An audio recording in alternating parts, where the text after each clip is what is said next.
So when filmmaker George Lucas rediscovered his book, Joseph Campbell's book, The Hero of a Thousand Faces, he had already written 2 drafts of the Star Wars movie. When he rediscovered this book that he had loved in school, he reread it and found the story of the hero's journey lined out for him by Joseph Campbell. So he could see the various elements of that journey. And many movies and many hero stories have this same structure, and the story of Luke Skywalker has this structure. First, you're just going about your business. Then there's an awakening. You get a letter, you get an email, you get a phone call. Something happens that awakens you.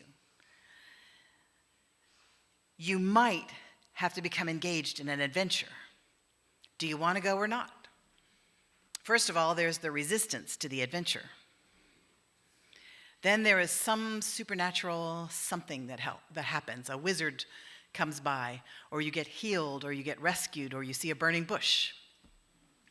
So there's supernatural help. Then you leave home. When you leave home, you find a helper, and you get training to get stronger. This is my favorite part of all the Karate Kid movies and the Star Wars movies, the training montage. You know, when you see somebody, Rocky, you're jumping rope, you're punching, you're getting stronger, you're doing everything that you can do to become the warrior. And usually in the hero's journey, the hero gets trained almost completely. There's still some other stuff that the hero has to do. Then you have this encounter with evil. You have a fight. You find out you needed the rest of your training.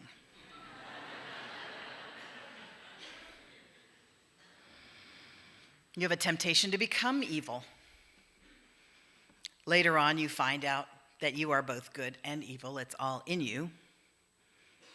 And you have to have patience for the wisdom part of your training as well as the body part of your training. All of the archetypes are in these stories. The father. This is Darth Vader. You'll notice that Vader spells Vader, spells father, or Darth Vader. You could have known from the beginning that he was the dad. There's the goddess, Leia. There's the mentor, Obi-Wan. The oracle, Yoda. The trickster, Han Solo. The story almost told itself.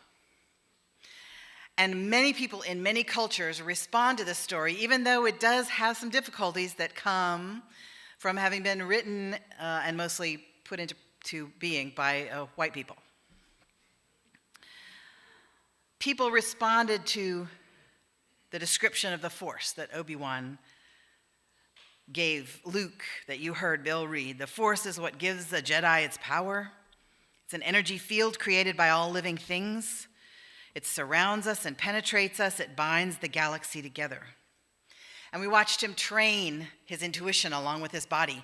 And most people, when we're watching that movie, we think, I could do that. I've almost felt that. I'm this close. Most people have felt the Force or felt some kind of power flow through them at some time. You feel lifted. You feel like you said something just now that you didn't even know you knew. You accomplished a heroic deed you didn't know you could accomplish. You were braver than you thought you could be. You're in the game and you get in the zone, in that zone that they talk about where you can do no wrong. We have these words to talk about this experience. The Czech chemist Csikszentmihalyi talked about the flow. You get in the flow. There's a whole book about it. I'm going to tell you which of our forebears was talking about the Force in almost those words in the mid-1800s. Unitarian Ralph Waldo Emerson said this: a human being is a stream whose source is hidden, whose being is pouring in from somewhere else. As the earth lies in the soft arms of the atmosphere, every particular person is contained in the force. He didn't use that word. I used that word, but I'll tell you what word he used in a minute. That's the only word of this I'm changing. The unity within which we are all made one with each other and with all other. There's a common heart. All sincere conversation is its worship. All right action is submission to it. It is that force that makes us feel enlarged by doing good and diminished by doing wrong. Within each person is the soul of the whole, the wise silence, the universal beauty to which every part and particle is equally related, the eternal one. And this deep power in which we exist and whose beatitude is all accessible to us.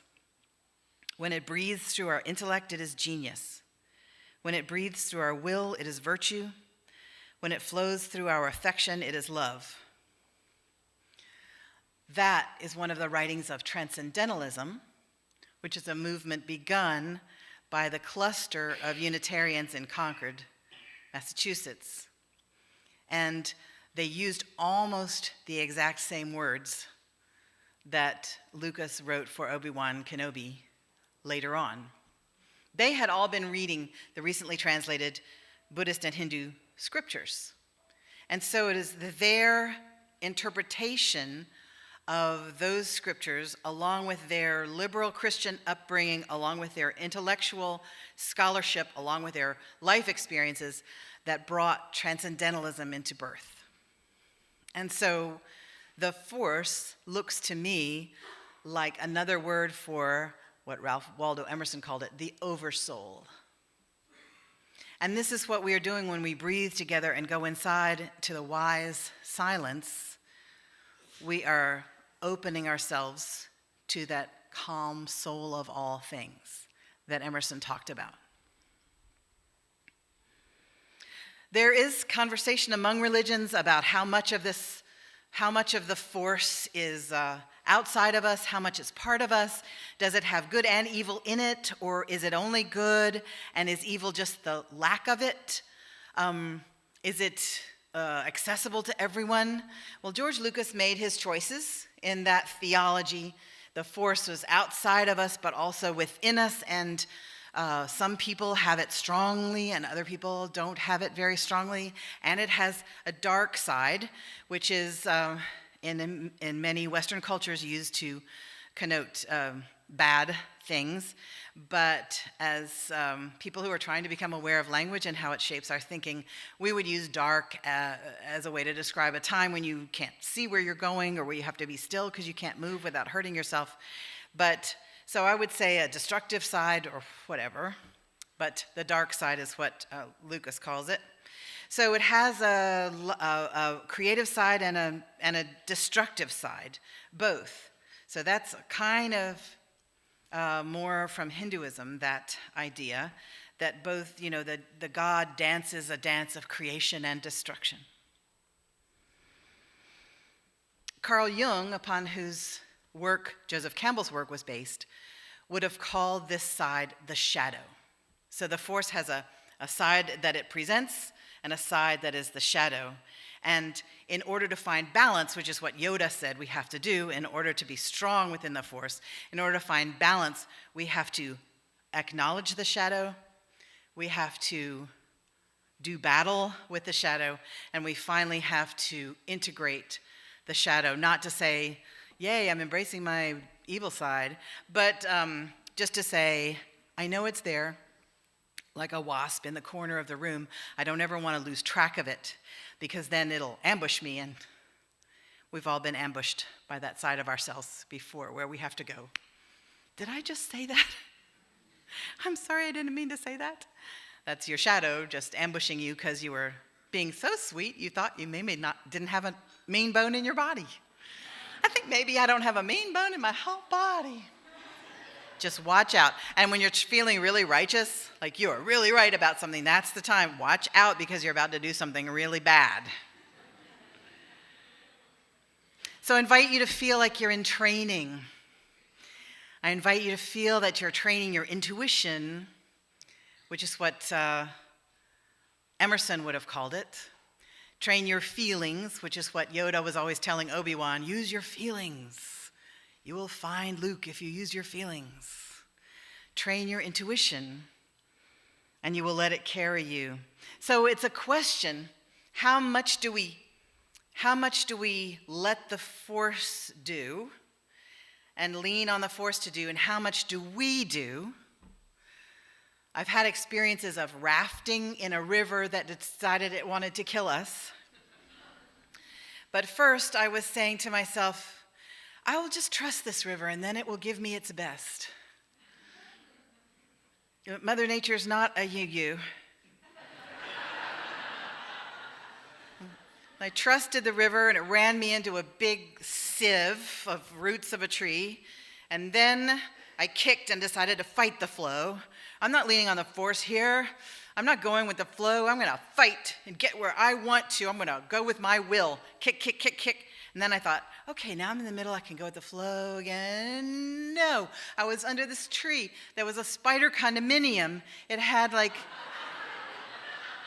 these little thin branches, and on the branches were 40 or 50 big spiders. And I just thought, Mother Nature, the flow, forget about you. I'm going to do with my will now again. And so that was an ongoing theological dialogue that I had. In the middle of the river, is the force benevolent? Emerson thought it was. I choose to believe it is. I think the force and the flow of that river are two different things. But I still don't know when to walk like Rilke's swan. He did a wonderful poem about a swan who was so awkward walking on land. And then as soon as he gets in the water, he's held up and is graceful again because he's in his right place.